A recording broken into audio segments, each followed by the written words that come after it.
Madam আসতে পারি? হ্যাঁ, ভিতরে আসতে পারেন। ম্যাডাম কি সমস্যা বলেন? সমস্যা কি বলুন, অনেক সমস্যা ম্যাডাম। দেখেন চাচা, এত অস্থির হচ্ছেন কেন? আপনি বলেন কি সমস্যা আপনার? ডাক্তার সাহেব, সমস্যা কথা কি বলুন, তারপর লোকে লাগবে। ডাক্তারের কাছে যখন আইছি সব খুলে বলতে হবে। হ্যাঁ, ডাক্তারের কাছে যদি আইছেন, যেহেতু তাহলে আর লজ্জা শরম ভেঙে আপনি খুলে বলেন। ডাক্তার সাহেব, আমি চারটা বিয়ে করছি, কিন্তু একটা বউ আমার টিকলো না, সব বউ গেল না। সমস্যাটা কোন জায়গায় আপনি একটু দেখেন তো। তাহলে তো আপনার অনেক জটিল সমস্যা। আপনি ভালো করে চেক আপ করতে হয়। সেই জন্য তো আপনার কাছে আসছি, আপনি একটু ভালো করে আমার চেক আপ করেন, যাতে আমার বউগুলি অন্তত থাকে। কোনো চিন্তা করেন না, যেহেতু আমার কাছে আইছেন তাহলে অবশ্যই ফলাফল পাবেন। মানে আপনার ঘুমন্ত পাখিটা জাগিত হয় না, তাই তো? আসেন, এদিকে আসেন, আপনাকে আমি চেক আপ করি।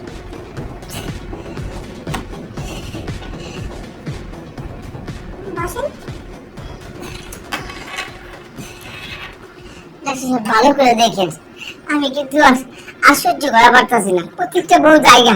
আচ্ছা ঠিক আছে, আমি তো বলছি আমি চেক আপ করতেছি। দেখি বেলটা খুলে। দেখুন, তাছাড়া চিকিৎসা করবেন কেমনি?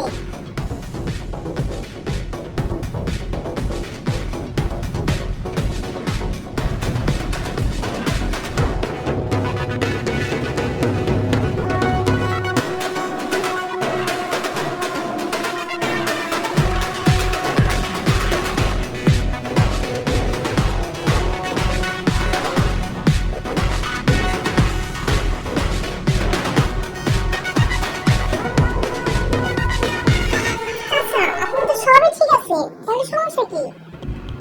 কোন সব ঠিক আছে? ঠিক নেই বলে তো আপনার কাছে আইছি। হ্যাঁ, আমার বউগুলি কেন জায়গা, বুঝছেন? এই আমার এই সমস্যাটা আপনি ভালো করে দেখেন, আমার আবার ঠিক নেই, কই কোনটাই ঠিক নেই আমার। ও, বুঝতে পারছি। আপনি এখানে চিকিৎসা করলে হবে না, আপনি ওই সাইডে চলেন। আপনাকে আমার প্র্যাকটিক্যাল যে চিকিৎসাটা